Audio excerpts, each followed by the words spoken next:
ধরেন আপনি যদি আমার একদিন ইনবক্স দেখেন শুধু আমার পেজে, যে কোনো সুস্থ মানুষের জন্য 2-3 মিনিটের বেশি দেখা কঠিন। এখন যেটা হয়েছে, ইভেন আমি আমার পরিবারকেও কাউকে দেখাই না যে, তো এরপরে ফোন আমি জিডিও করেছি শাহবাগ থানায়, অন্তত একদিনে 10টার বেশি নাম্বার থেকে সরাসরি হত্যার হুমকি দেওয়া হয়েছে, ভিন্ন ভিন্ন 10টা নাম্বার থেকে। সেই 10টা নাম্বার সহ শাহবাগ থানায় জিডি করেছি, এরপর থেকে আর এর কোনো ইমপ্রুভমেন্ট পাই নাই। তো এটা আপনারা আবার অনেকে মিডিয়া বলবে যে তাহলে আপনি জিডি করেন নাই কেন, এই জন্য করে রাখা। কিন্তু এই জিডি বা কোনো কিছু আমাদেরকে সুরক্ষা দেবে সেটা আমরা মনে করি না। যেই লড়াই আমরা নেমেছি এটা জানি এটা 2-6 বছরের কোনো লড়াই না। আপনাকে জানিয়ে রাখি যে মেক্সিকোর পাশে আমেরিকা প্রতিবেশী হিসেবে যতটা পরাক্রমশালী, তার থেকেও বাংলাদেশের পাশে ভারত অনেক বেশি পরাক্রমশালী।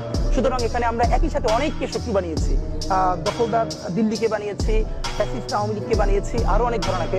সুতরাং আমাদের এই লড়াইটা শুধু 2-4-5 বছরের, এটা খুবই ভুল।